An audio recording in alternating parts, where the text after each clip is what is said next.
And we are live. It's Cigar Saturday on bourbonblog.com. I'm Tom Fisher. This is Matty Rock.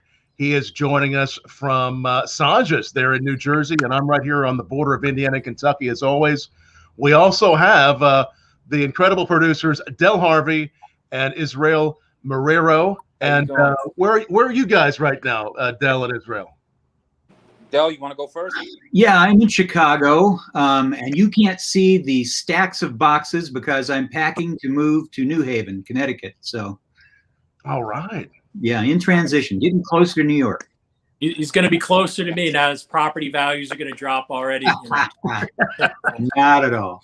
Just terrible. Going to be a lot closer to me. Yeah, you'll be even closer to Sanj. Oh, I like it. I like it. And Nice. And where are you? I'm in Altamont Springs, Florida.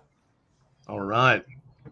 Well, we're going to have a lot of fun here chatting with you guys. I know you have some really exciting projects coming up here, but first, let everyone know, if you're all those tuning in, Twitter, YouTube, Facebook, take a moment and like and share this. Make sure everyone knows about the Cigar Saturday love. And if you do like and share this, we see you doing that. We're going to put you in the drawing for that free bag of bourbon coffee tonight.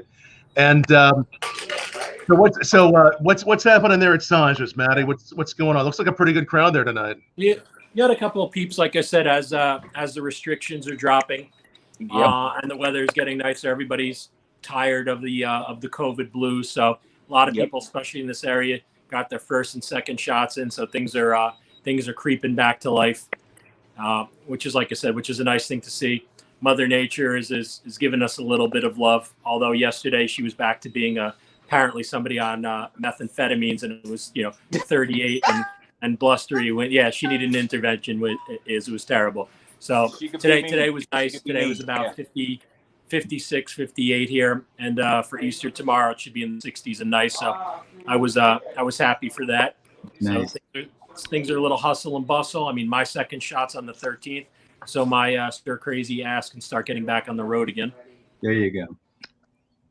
Mine's on the 12th, so I'm right there with you. So yeah. Day after you, we can complain about our headaches together. Oh my head! Oh my head! Hopefully not. We'll just hopefully not. We're hoping not. But now, so obviously a lot of experience between the two of you. Obviously, Harvey, known for Hill Street Blues and so much more since then. Is Deadly Terrain, the Straw Buyer, so many great projects you all have done. You all have is it a couple new projects we're going to be talking about tonight? Well, we've got a couple of things to talk about. We've got something we're doing with Vinicius Machado. Working on a project with him, and we've also got Izzy's pet project now, Bobby Brick. We've been working on that for a long time. He just did a rewrite on that. And one of my scripts, Moonlight Mile. So we got a bunch of stuff in the works. Yeah. And how have these been progressing the last, what 12 months or so? Are you all back? Are you in pre-post? Where are you at on these? Well, it's still development, not even in pre-production yet, because nobody's doing production. I don't know how much you guys know about this, but I know you had Federico on not too long ago. He's a great guy. And a lot of productions have been stopping because of COVID. They'll get going and they'll just have to stop.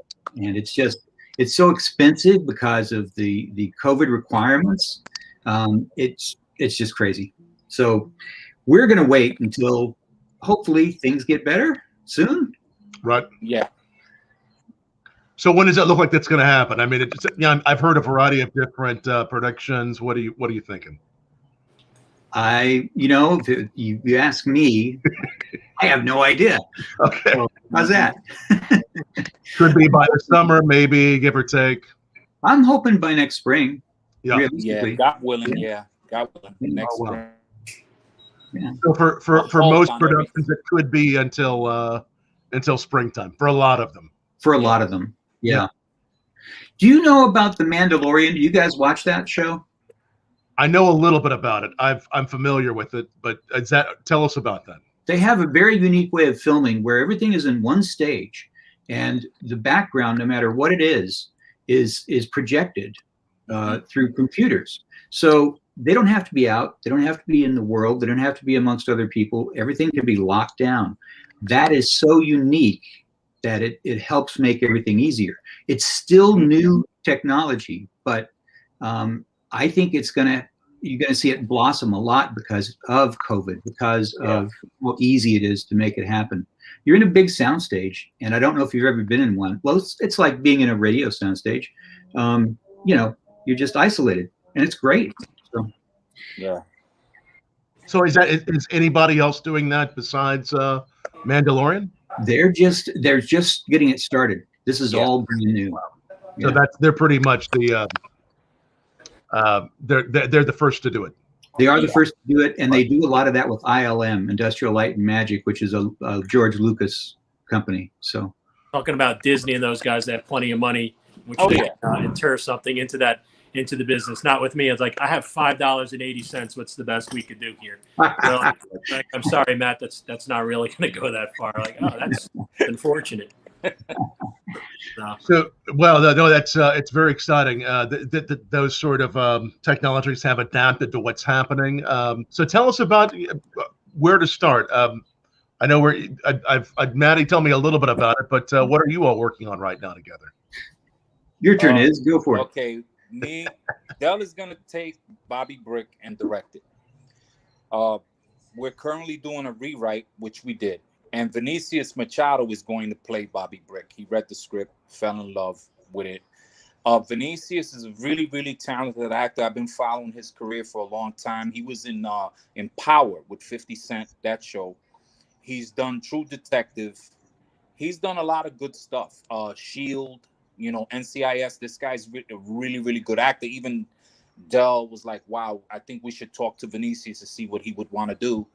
And when we showed him the script, the rewrite to the script, he said, I'm all in. So he's hands-on with it too. But it's like Del was saying, this COVID thing has made it very difficult for a lot of us to move forward with what we're trying to do. And working on that, and then there is another script that Del wrote called Moonlight Mile. It's amazing. And that's something else that's being worked on. And it's just that what we're doing is we're putting all the projects together, giving them the best development possible. So when things start to clear up, we could get on the tracks and go. Right. Because this COVID has just really stopped a lot of. Maddie could tell you, me and Maddie rocking for a long time. And Maddie could tell you, he's from the heyday of the 90s where all you needed was a letter of intent. This guy is a monster. He funded $50 million project one time back in the day. Yeah, so it's such a different world now because back during the .com booms and everything, everybody who had money, what's the coolest thing they could do is like, I'm a producer now, yay! I'm like, all right, settle yourself down. You don't own a percentage of the movie and calm down. I'm like, some people get a little twisted with what that means when you're a producer and everything else. I'm like, take a deep breath.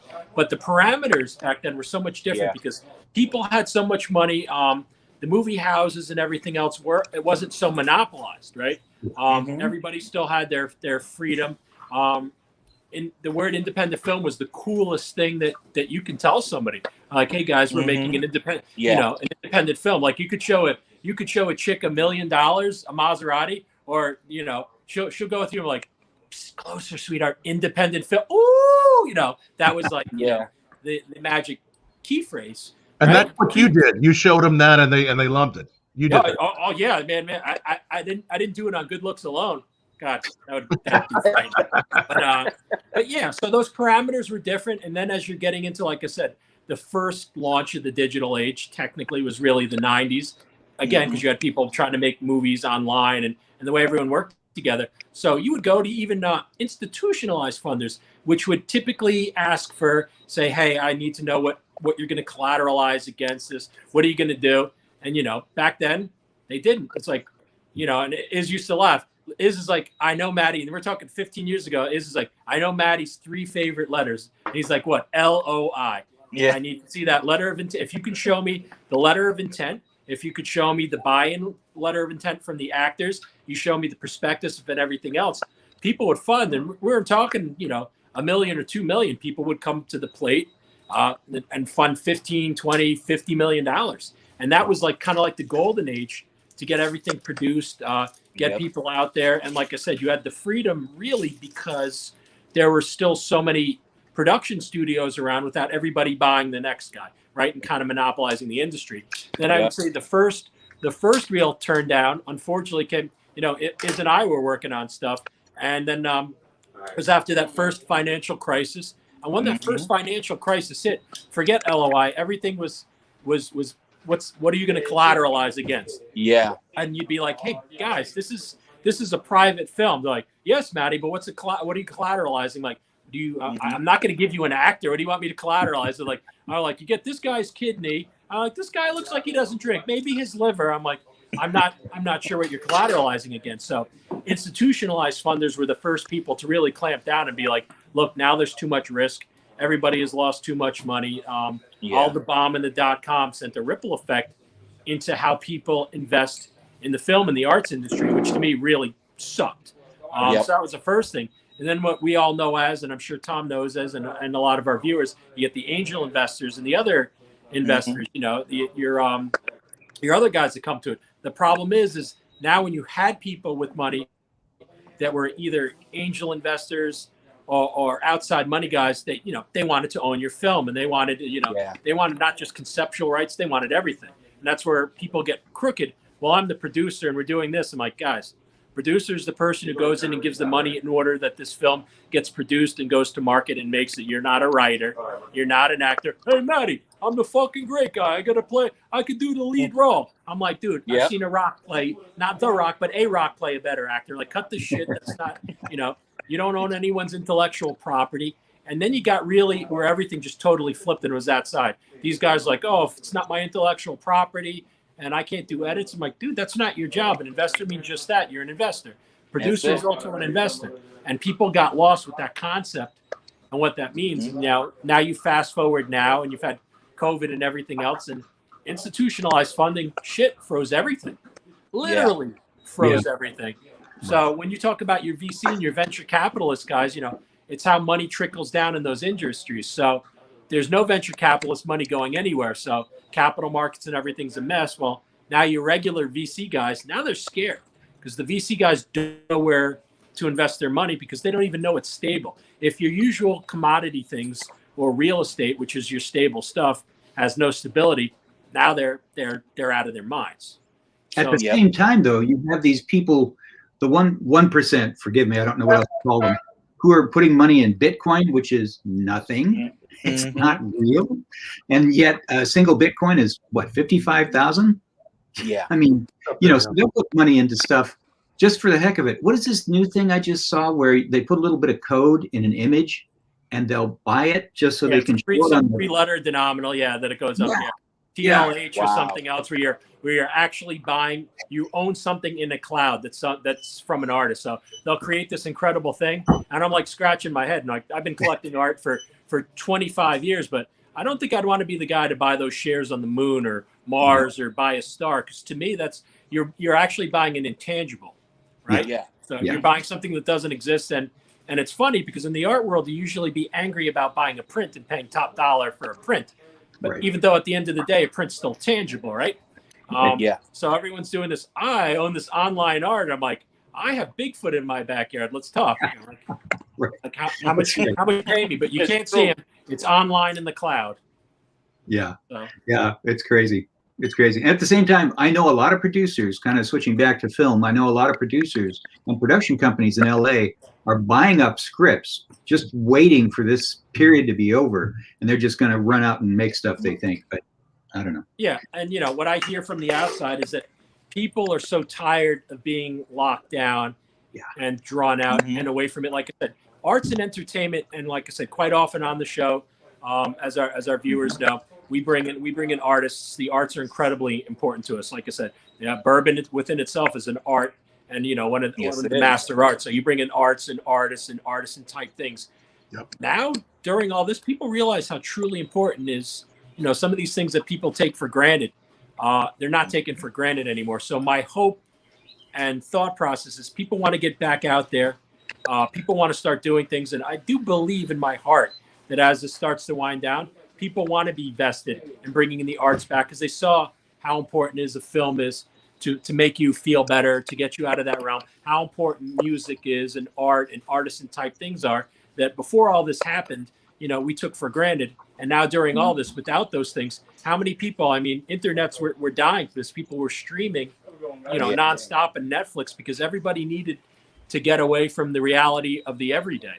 So my thought, and I'm hoping, and even talking to some VC guys, which VC guys are always the roughest. When you're a venture capitalist guy goes, Maddie, I think you're onto something. And I believe that people need this, not just for the escapism part, but to be part of something that was endearing to them and help them get through one of the nastiest times that we've had in the last 100 years, not even as a nation, right? Is on an international level.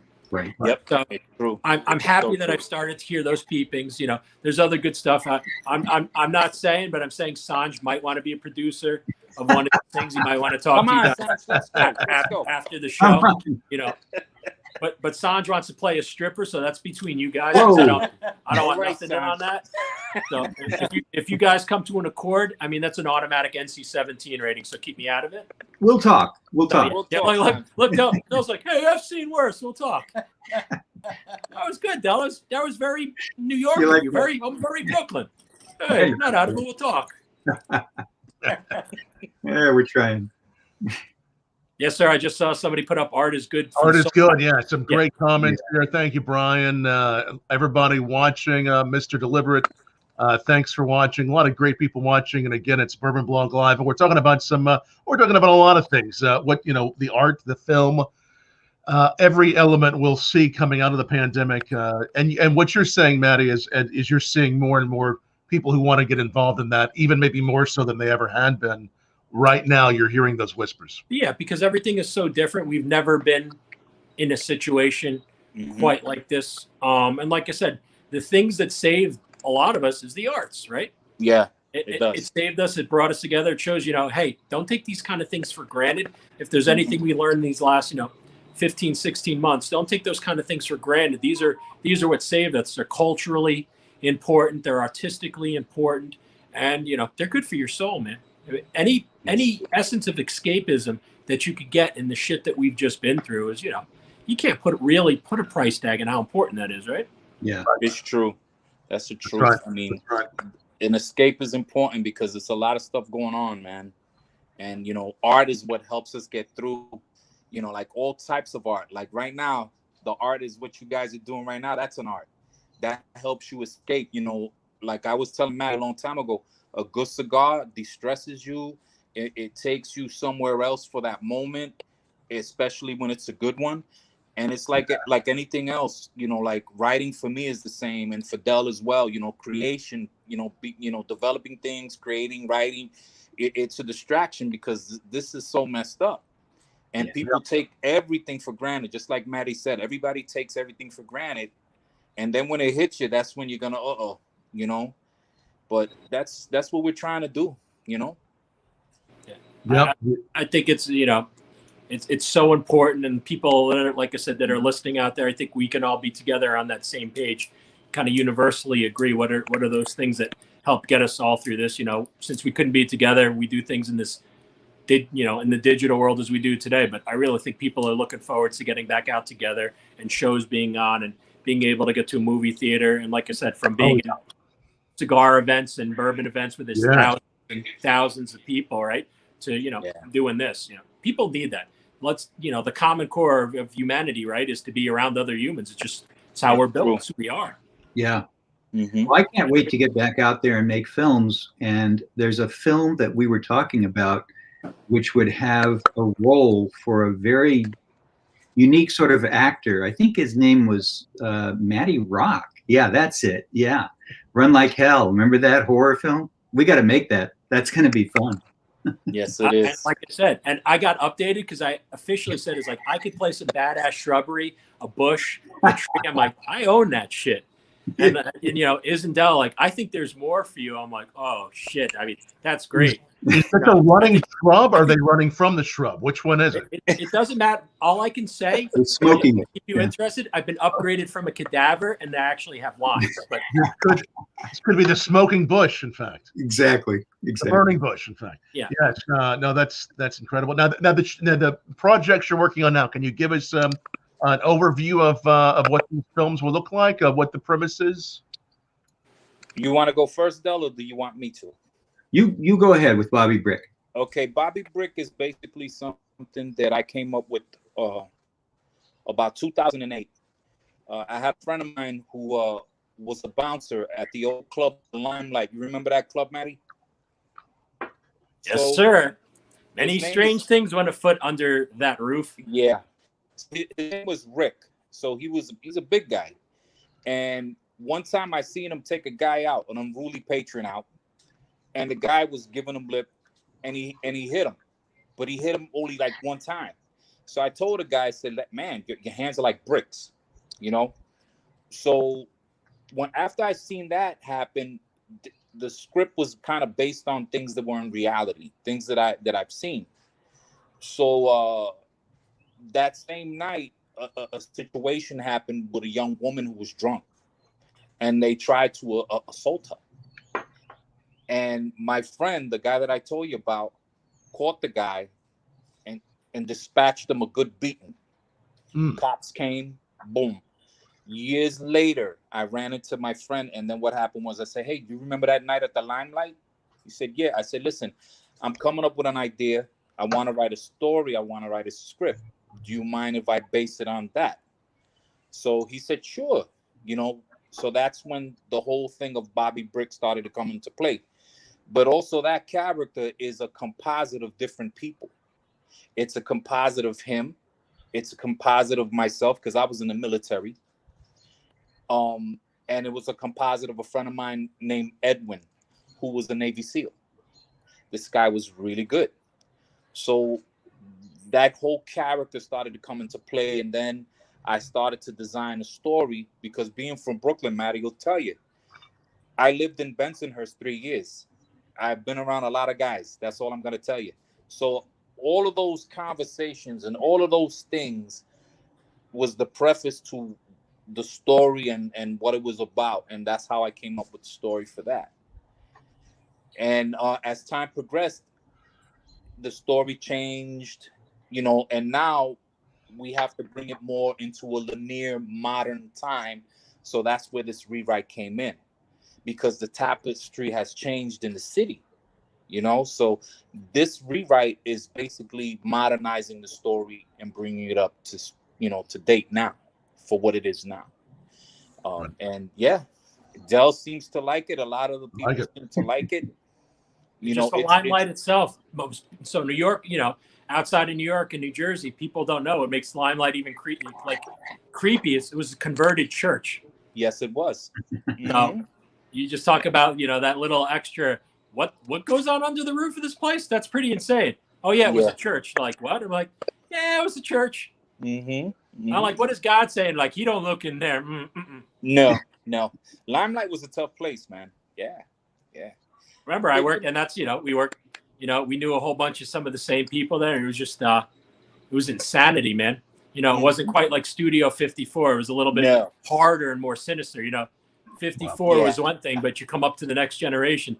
This was a lot harder, man. There's a lot harder game going on in there, if you catch my drift. Oh yeah, there was a lot of stuff going on in the Limelight. A lot of stuff back in that time.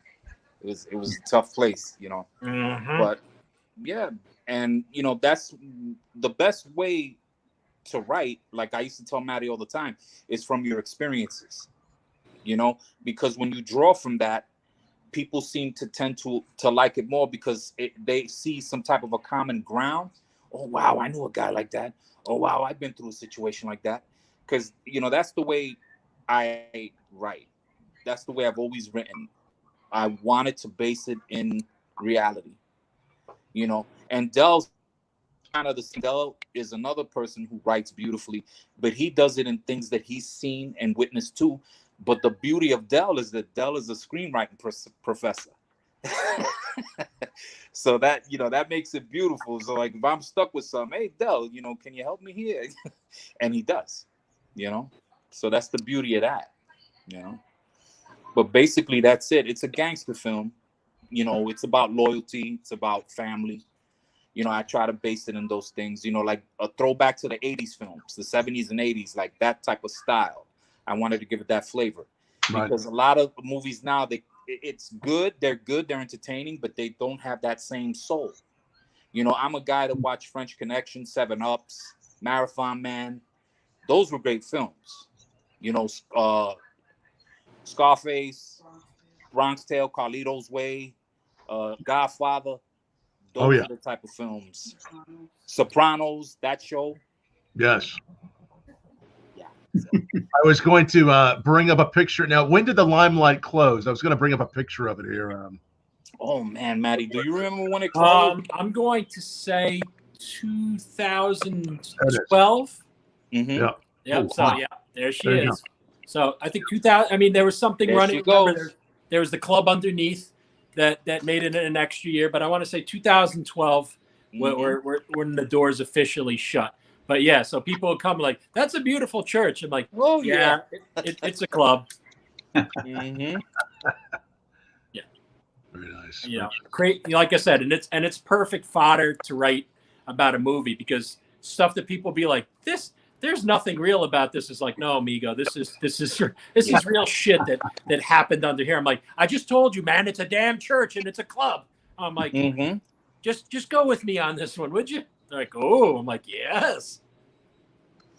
Yeah. And this is the club you worked at, Maddie. Is that right? Or you spent some time there?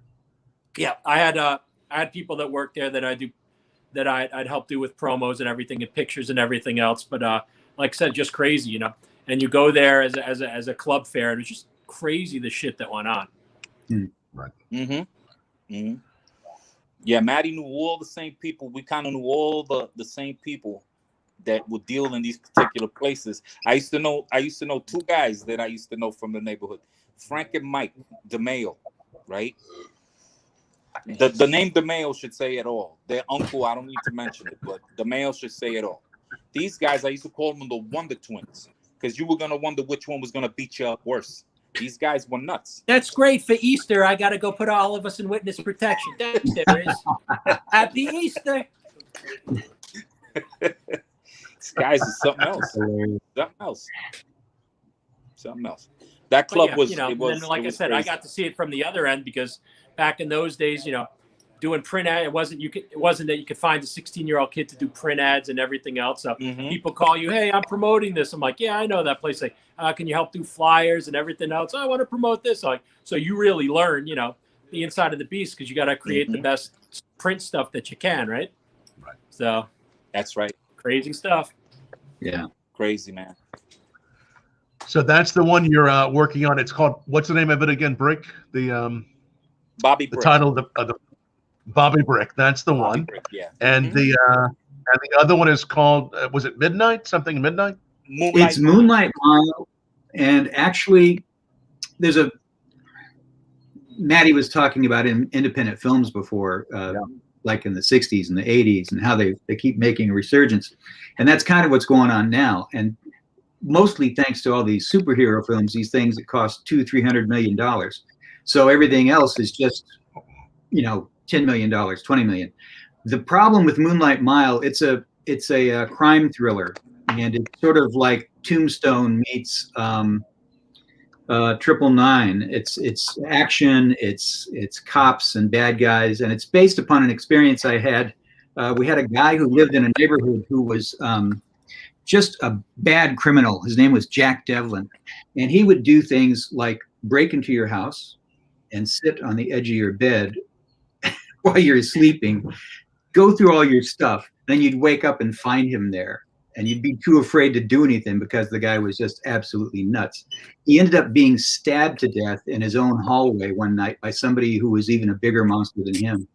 But Moonlight Mile is just kind of a too big a film for us to make at this point. It's a good $20 to $30 million film. So we may sell that. We're also working on another idea with Vinicius Machado, the actor that was talking about earlier. And I forgot the name of the short. It's called Disillusion of Faith. Disillusion of Faith. Yeah. Yeah, and he did a short film with his better half, Anastasia, his wife, and another great friend of mine named Jose. And it was an amazing film. It was a short, so I kind of convinced him. I'm trying to convince him to make it into a feature, and it's something because nowadays the new thing with people that make movies, we're trying to do it in the style of Reservoir Dogs. You notice how it was like maybe 6 to 10 characters, 1 or 2 locations, because you can raise money a lot faster doing it that way than when you try to, big with a bigger budget, because the more the money you have to raise, the harder it is at times. So you go back to basics and you start doing these types of independent film. So he's going to give me a nod and see what he wants to do with that particular piece. I told him I love it. If you wanna make it into a feature, he already has a lot of access to Vinicius. He's kind of the one kind of shifting our minds a little bit into starting, into making smaller films and then working our way upward, because we all want the $200-300 million feature. We all do.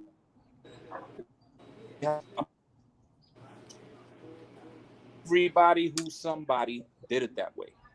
All the greats did it that way. Small films, and then it went up.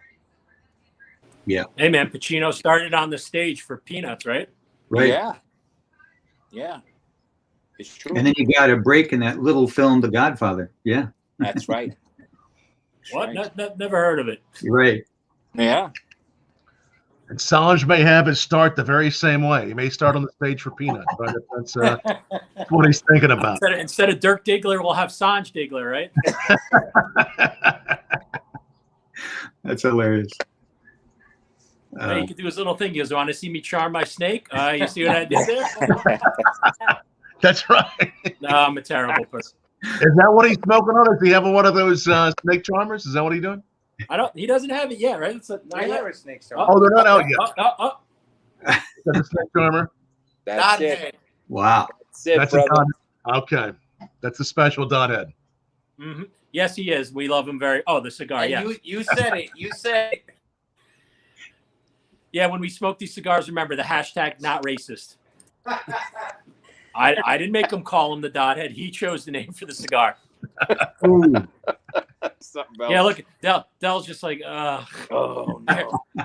I heard the moan all the way from Chicago at that sound. I blame him, man. That's like when people ask, what are you smoking? I'm like, I would like Sanj to tell you what I'm smoking. I'm not at liberty to say right now. Then he just looks, Dot head, get it? I'm like, oh yeah. He's something else. They're good smokes too. I was impressed, Matty. I thought it was a really nice stick. I told you, man, that house blend is fiercely good. Really good. Really good blend. So look up. Snake charmer. Oh, here's look, here they are. Oh wow. The snake charmers. Look, they even look like the little flute that you could play to charm the snake. See? There's your little. I think I'm doing it right. I gotta ask Sanj. Now how does the snake how does it differ? What's the blend of the snake? Is that it's just same thing. It's just different shape. Different shape. Tobacco saying it's a Solomon with the little pigtail in the back, Yep. So just we're just fucking around with the different stuff, having fun time, Yeah, that's great. That's good. That is. You know what? We need to make an A cigar that we call the snake that goes with it. You buy the snake charmer, you get a free snake. That's right. Hey, marketing, baby. That's right. Oh, so no. This is actually they call the sizes they call culebra. Right? So culebra means snake. But look, that's right. It's 3 cigars into 1. Wow. Oh. So no. you smoke it here, and you light the 3 cigars. So that's 3 little cigars into 1. Hey, Maddie. Yeah, baby. That remind me of Pineapple Express, the trifecta. Although I'm sure that we're more wrong and racist, which is why I kind of like it. We're the worst. Yeah. Sanj, are you going to branch out? Sanj, you going to start branching out into marijuana? Start serving that? Actually, believe it or not, I do have a marijuana license. I just don't do it. Wow. Is it legal there in Jersey? Yeah, Navis. Yeah. What are you waiting for, Sanj? Are you You know what? I think the type of clientele it would attract, I don't want that. Yeah. I don't blame you there. No? might have a separate place for that, or you just want to have it just to make sure you have one? Yeah, I mean, listen, I have a lot of trademarks and a lot of licensing and stuff. So, I own a lot of Cuban trademarks and stuff. So, Nice. it's just one of those things that I just get it. And sometimes, things like marijuana license, I'm never going to use it. Yeah. Right. Yeah, and I kind of like being the most fucked up person here. Thank you very much. I don't want anyone taking that from me. I'd be really pissed about it. It happened that's quick. your title, Maddie. Things changed. That'd be upsetting. Like, all right, well, I know Del doesn't do cigars, but we'll put a snake charmer in your bag for you. Is Awesome. Got it. Love it. And we'll make you talk about it in its full name. Yeah. Oh yeah. Yeah, look, that's like, yeah, you suck, Maddie. No, why not? You ain't wrong. Listen, I'm tired of all this fucking cancel culture bullshit going on, right? Yeah. So, you have to have some fun. So people's like, yo, I'm insulting myself because normally they're dressed as a fucking dothead, right? So here we are. Why not? You know what I mean? Wow. If you can't fight them, join them. Exactly, Call me man. dothead all you want. That's true. I guess it's time to launch my new cigar, the asshole. I'll Yeah, be in there. absolutely. Maddie, the What'll be asshole on the Maddie side of Rock. that one? Will it have a similar? Or this one will make Is laugh. Or I'll put out my new cigar, Fumar Mi Pinga. Oh. Del's like, I need some new friends. Del's just like, What did I get I love into? it. It's awesome. I'm getting ready to hear those fax sounds and blur out. Oh, I'm losing you guys. Yeah, that's what I would do. You gotta have fun, man. We're in a situation where everybody's so, we're so contained and people are so, punctified. That's the word that I'm coming out with. Like everybody takes it too serious. Come on, man. Yeah. You have to live a little. You have to enjoy your life. You have to crack up because that's what keeps you sane. You understand what I'm saying? And you gotta forget about it. Yeah. That's what you. Hey. Oh, I see you forget about it. Yeah. Forget about it. It's a fool guy. Unbelievable. Get out of here. See this guy with jerk off. Forget about it. Oh. Up yours. Unbelievable. Hey, jerk off. Yeah. Jerk off. Hey, he's bringing all the nasty out of me. Hey, jerk off. I'm fucking talking to you. You see this guy? Just like the best New Jersey saying, like, how you doing? Means 900. You don't even need that. You could use how you doing for everything. How you doing? Maddie, remember this one? Hey, yo. Yo. Hey, think about it. How you doing is really for everything. You do something stupid? How you doing? Hey, you want to know, what's up? How you doing? You see a hot chick? How you doing, right? How you doing? No, but what's up with Peter Totaro? Is he in the trunk? Is you still fighting about the Taylor ham and cheese thing? What's going on with that? He's the Italian midget. What the hell does he know about New Jersey's cherished breakfast meat? And if you're listening, you little bastard, it's Taylor ham. That's been going on for how many years, Maddie? Oh, Jesus, dude, forever. Yeah, forever. Well, you know how it is. You were from the Taylor ham world, you know. Exactly, man. Exactly. We're miserable people, and Del's gonna learn when he comes into New Jersey. As soon as you go south of the Driscoll Bridge, everybody gets called a dirty piney if they say pork roll, right? Oh my God, you'll get stoned to death. Yeah, you hear this? They look at each other.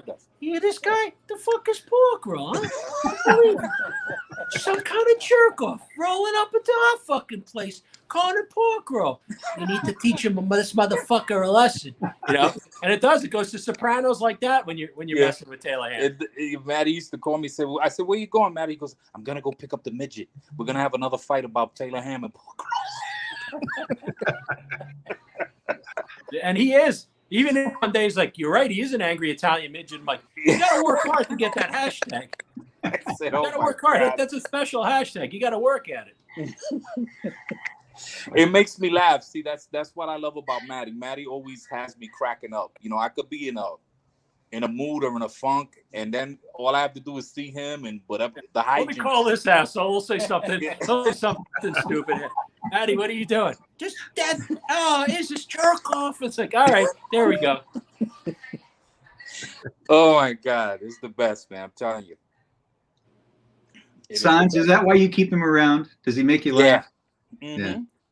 I think I keep them in a line. You know, sometimes I have to hold them back, and Yeah. you know, that's that. If I'm feeling up here, that like if you're feeling too good about yourself, Sandra bring you right the fuck back to reality really fast. You walk in, you're like, I kick ass, I'm the man. You leave, I'm like, I need to look back at my life's decisions. I don't, oh God, he's right, you know. Sandra be like, I put you back where you belong, jerk off. I'm like, yeah. So, you know, of course, on the flip side, I would not call him as part of a suicide hotline. Bad idea. Oh my God. Get it together. I was planning on jumping off the What? George Washington Bridge. What? Don't Where do Are it. you close to a bridge? Jump off. No, this would be it. Hello, Sanj. I'm going to jump off the GW. No, don't do it. Really? You're so much closer to the Brooklyn Bridge, you jerk off. Why would you go all the way there? Fucking stupid. Hello? Hey, they hung up. I wonder where they are. What hotline would Sanj's be? What would your hotline be, Sanj? What would it be? What would it be called? Oh, the truth. I just call them the truth, whether you want to hear it or not. It's the truth. You know, the truth can set some people free or make you cry. They never put that in the small lines. The truth sets you free, and then ... or make you cry like a fucking baby. Yeah, it's true. It's true. It is true, man. Amen. So it looks pretty empty in there. We scare everybody off?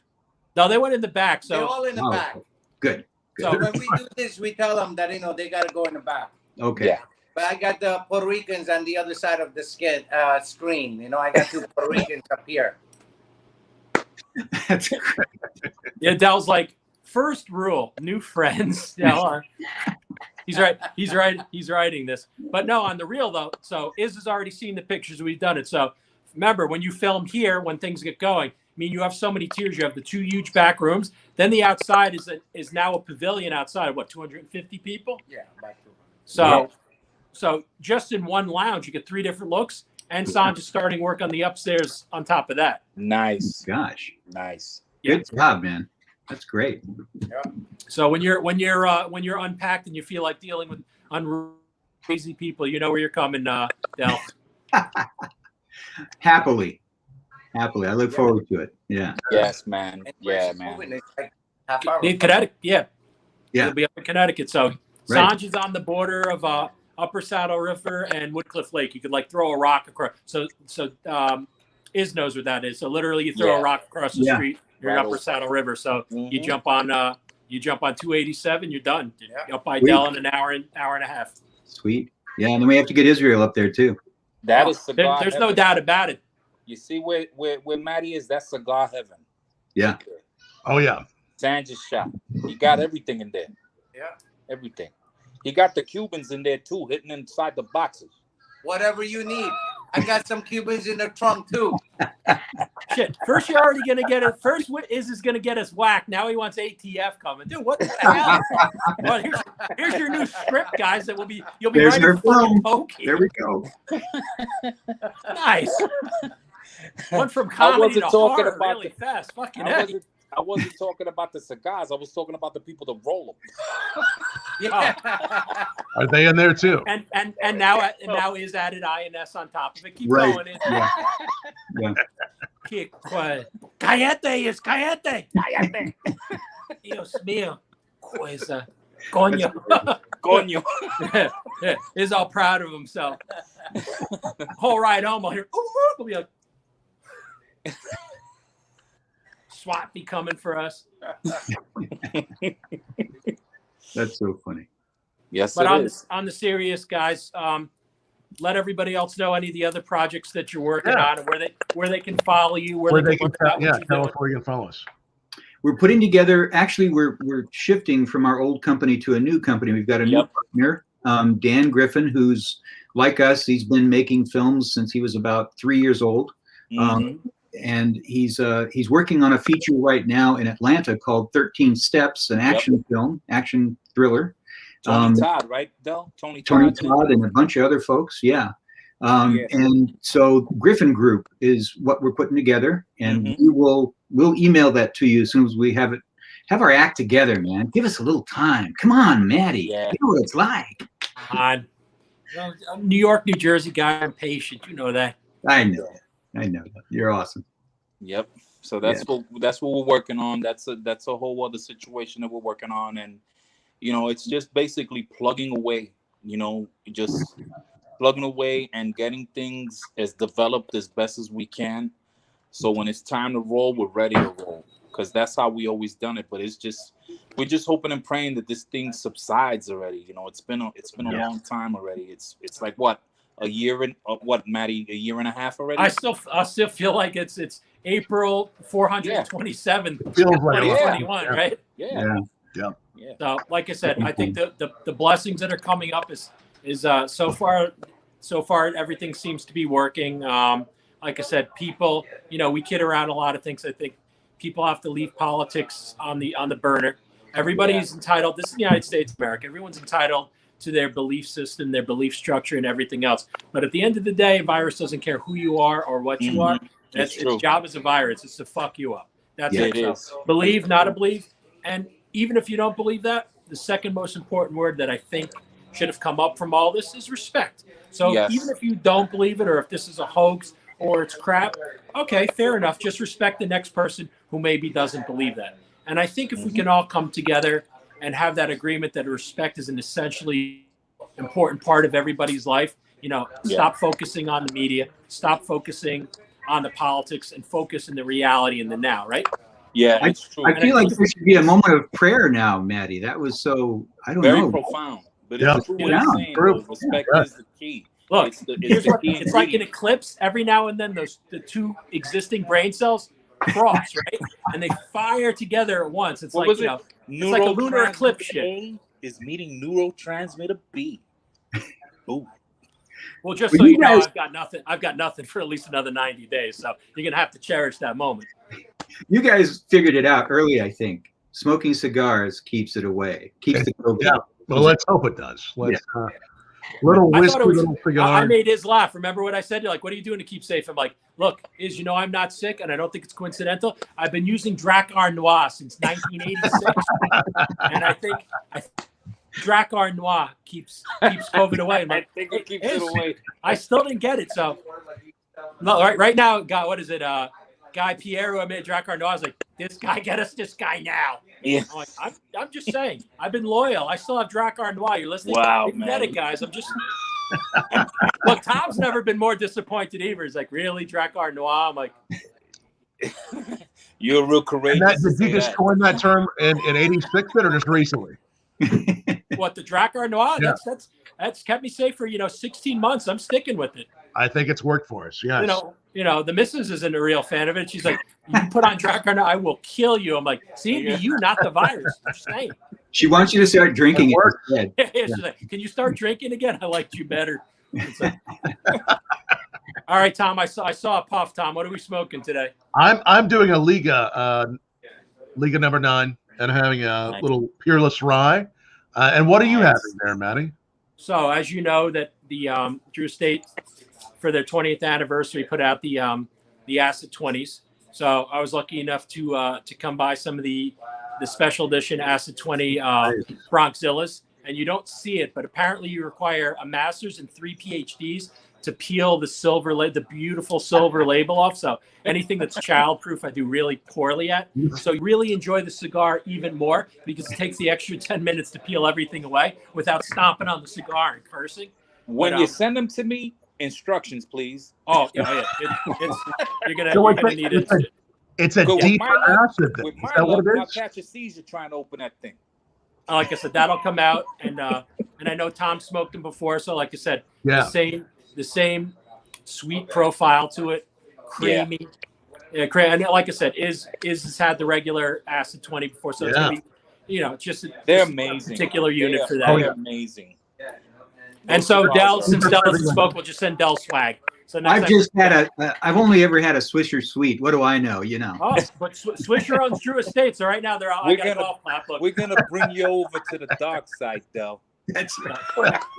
All right. Dell doesn't know it, but he just got himself a case of Swisher Sweets.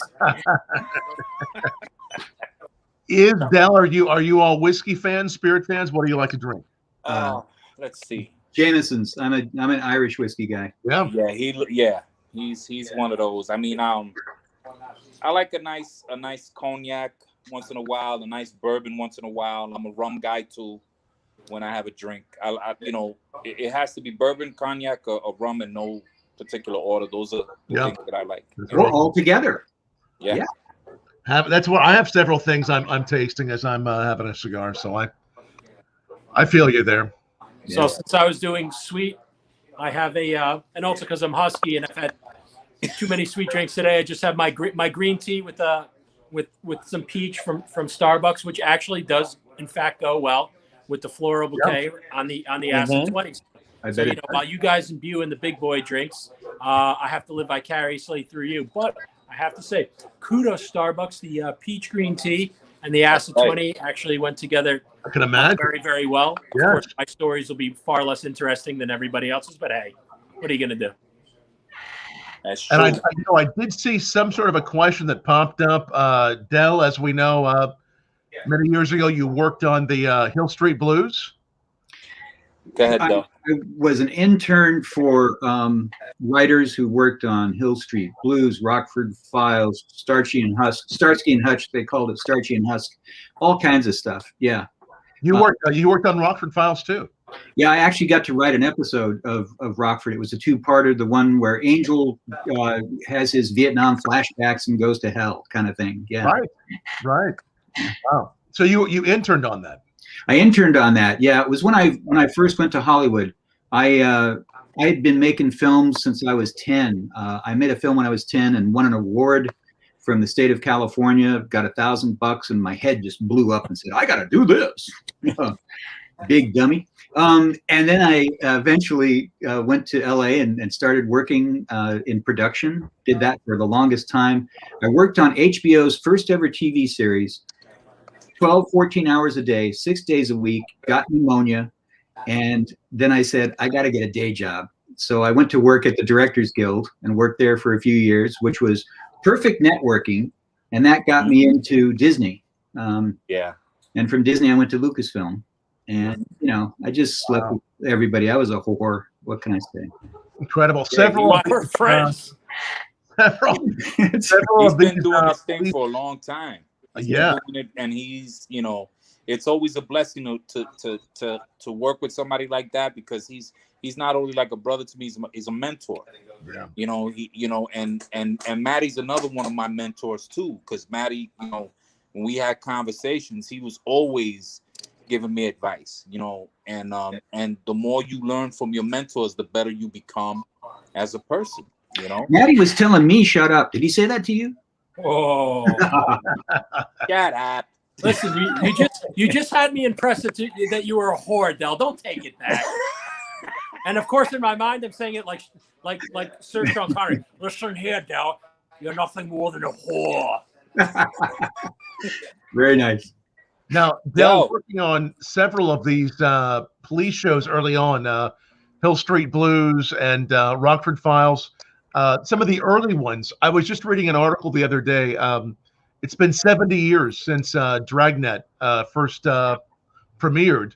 What do you think of the evolution of the police shows? How they've evolved, and what do you see for the future? Boy, I don't watch them that much anymore. I used to watch Law and Order. I mostly watch British stuff because I tried to watch a new Law and Order SVU. And I think they're making it for people who have like drug dependency, because they give you little bits and pieces. Well, what the hell am I saying? They make the Chicago films here, the Chicago TV shows here, Chicago Police, Chicago Crime, whatever it is. Right. And it's the same guy. It's Dick Wolf who did Law and Order. And they don't make a lot of sense. Yeah. They just don't make a lot of sense. And I have actor friends who work on these things, and they're confused by the scripts. It's like, what's happening here? What's happening? And it's like the worst kind of writing. They tell you everything, and then boom, here's the ending, and it's no surprise. I think what I see in films, and I hope is coming back to TV too, the best quality stuff is like Breaking Bad and things like that, where they surprise you with something. And they give you characters that you can relate to. We can all relate to being out in the desert in our underwear, I guess. I don't know. But most of us. But it's that kind of thing where you have really relatable characters, strong characters. I think that's never going to change. It's when I teach my students, I ask them about Wall-E, the Disney film Wall-E. There's no humans in it. It's all just like a trash compactor and some kind of computer. But you give them human characteristics. It's just like watching videos of puppies and kittens. We project the human onto it. And right. That's never going to change. That the prize element is so important, and I really enjoy. I love Rockford Falls. It's actually one of my favorite shows. I saw there was a few years ago. I think there was going to be a reboot of that, but I don't think it ever happened. No. Yeah, it's just like it's true what Della's saying. They just did a reboot on CW for a Walker Texas Ranger, right? And I didn't really like it. You know what I'm saying? Because they strayed away from so many things that made that show good. When Chuck Norris did that show, it was more interesting. Like the one now, it just doesn't have it. Like Della's saying, procedural shows were good back in its heyday, the 70s, the 80s. Those were great shows. Like that's what I love, those type of TV shows and films of that era. Because now it's true. They give away too much and they take the mystery out of it. What draws you in. It just doesn't do it.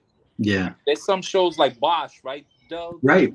Bosch is another good show. I've seen it before. Yes. Titus Welliver. Shout out to Titus Welliver, fantastic actor who's the lead in Bosch. But that's taken from a series of books, and Michael Connelly helps write the scripts. So that's kind of unique. That's special. Yeah. Right. Well, you look right. We're in the era that everybody wants to read. The originality of screenwriting and everything's taken a hit too, because how many remakes? If you do the first 50 or 60 years of cinema, right, and then you just do the last 30 years of cinema, think about in proportionally how many effing remakes have been in the last 20 to 30, right? Over and over. Tons. Yeah, exactly. Yeah. Tons. And there's no reason for it because then again, there are a lot of people that write, whether they write a teleplay, screenplay, whatever, and not a lot of them make it because a lot of writers they don't do it in a way where a script reader is going to say, this is the next hit, because there's always gatekeepers. This is not good. And then when you get a really good one, it happens once in a while. Hollywood, like Del was telling me not too long ago, Hollywood doesn't produce as many movies as it used to. He came from what was it, like 400? How many, Del? 400 a year at one time, and then it dwindled down to. Well, at the studios, at Disney, we were making 30 films a year and acquiring 5 others. Yeah. Now it's gone down to about 20. It did go down for a while to only 5 films a year at the studio. So it's climbing back slowly. But if they're putting all their money into the Avengers or Justice League, they've got no money left. Yeah, it's true. Yeah, it's true. Great conversation with you guys. You guys are great. I can't wait to see what you all what you do with your upcoming productions and what happens next. I mean, hopefully everybody will be back up and going very, very soon. It sounds like you're doing some really great stuff. Thank you, brother. We appreciate it, and you're doing awesome with your blog. Maddie's my brother. Now I got another brother with you, and Del is my brother, and I'm proud of all of you, and I'm grateful that you guys are around me and in my life because it's always good to have good people, positive people in your life, man. And yes. I'm grateful to all of you, and thank you for having me on the show. It was an honor, man. It was an honor. Thank you. Thank you, guys. Thank you. And Sanj, thanks for putting up with Maddie. That's a big thing. Yeah. Behave, Sanj. No boogie nights, all right? No boogie nights here, brother. we have a question. We have a question from Shirt Guy. From Ugata. Is it true that some of the new shows airing shouldn't have seen the light of day? Is what Oog's asking. Yes. Yes. Yeah.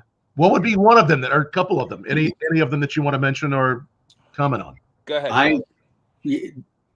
I don't know. You know, my students talk about these things all the time, but I know for a fact that right now there's a lot of things that were never released before that they're releasing now because they just can't make anything. You know, you're not seeing your new season of your favorite show, things like that. So they're popping other stuff out there or bringing old stuff back, which is good in a way. But there is a lot of stuff that nobody should have to see. Should have seen, right? So it's a We lot already of have stuff. enough people on the hit list because it is today, so we should We probably don't want to.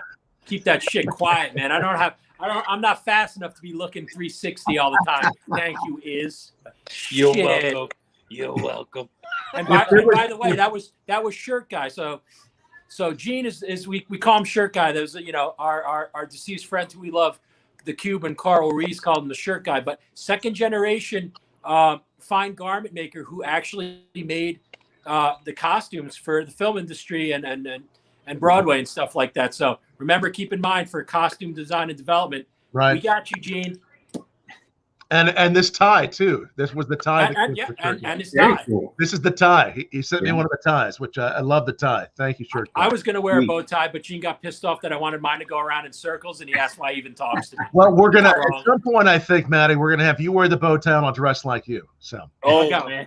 Well, hopefully You're gonna confuse people. He's going to get picked up and sent to a homeless shelter. I'll be on like, where's Tom? They're like, yeah, they don't like that riffraff out there. They picked his ass up and took him to a homeless shelter. now, if there was one show that you all would want to see rebooted, what would it be between you, Adele, and Iz, and Maddie, and anybody? Sanj. Now, I'll leave this one to the experts. Yeah. Iz, go for it. a reboot show. I would like it to be properly done. I'm saying the Walker Texas Ranger, but properly done. Properly Not done. the way that it's done on CW. One, I saw it and I was like, where is the backbone of the story? You know, they left a lot of the true elements of the story for the character. You know, the way Chuck Norris did it, you know, he breathed life. He really breathed a lot of life into Cordell Walker. When I saw this reboot, it didn't fly. I don't know what it was. It just, you know, the development. There wasn't a lot of development in it. Right. You know. Yeah. And another show I would love to see get rebooted is like a Rockford Files. Yes. That definitely I would love for somebody to try to reboot that. And there was another show named Vegas with Robert Urich that I used to like back in the day. You know, a nice reboot of that. Starsky and Hutch. A lot of the 70s shows, let's put it to you that way. Yeah. Those will be nice reboots, in my opinion. How about you, Del? Instead of a TV show, what I've had in my mind recently is, you know, Kenneth Branagh is doing the Hercule Poirot, the Mystery on the Nile, and the Death on the Nile, all those things. I'd like to be able to write new Miss Marples with Meryl Streep playing that character. Oh yeah, I think that would be cool. Oh yeah, that's all quality stuff, man. That would be cool. Yeah, it is. That's all quality stuff. Yeah. It's not a horror film, Maddie. I know you can't wrap your head around it, but you know it'd be fun. I'm trying. You are. Long as I get to play a corpse or something, I'm still in. I'm well, best. you keep You're there. practicing your British accent because you're gonna play something in Bobby Brick. I told you already. Yeah. You already told me you want me to play British gangster, and I really don't have much of a problem with it, Ace. So we'll talk about it. I could be quite the nasty motherfucker, right? There you Very go. nice. Well, Tony, there you go. I love it. All right. So if you haven't already taken a moment to retweet this, share it on YouTube, Facebook, whatever it might be. Take a moment. We'll draw that winner here in a moment for the bourbon barrel aged coffee from Janus Coffee Roasters. Make sure you check them out, and also that bourbon coffee we are doing with Janus Coffee, bourbonblog.com/coffee. Did you get to spend any time with James Gardner, Del, when you did the interning? No. I worked with people. I'll tell you who I worked with. Was a guy named David Harmon, whose son is Dan Harmon. Yep. Who did Community and a bunch of other things. But no, it was all writers. I was working just with writers in a room. Yeah. A smoke-filled room. You know what that's like. Oh, yeah. Yeah, exactly. We do. Yes, we do. But when I lived in LA, I used to bump into all sorts of people everywhere. We were at Formosa, which is, nice restaurant. Part of it is one of the old train cars, from like the 1910s. And it's a very swanky sort of upscale. My roommate and I were having lunch. The only other person in there was Rod Stewart, sitting about 2 tables away. Wow. And he kept doing everything he could to get our attention. We were like, we were just like, go away. Not Rod Stewart fans, please. Yeah, I would know, man. When I go to LA, I'm at Pink's and Roscoe's. Don't you judge me. Pink's. No, ain't nothing wrong with that. Pink's. Yes. I go to Pink's for your hot dogs and Roscoe's for your chicken and waffle That's boys. right. There you go. That's right, brother. Yeah. That's exactly right. There you go. That's good. All right, we are going to draw a number between 1 and 35. Who wants to draw it for our that coffee we're giving away? Dell is who wants to draw it? 1 through 35. 1 through 35. Yes.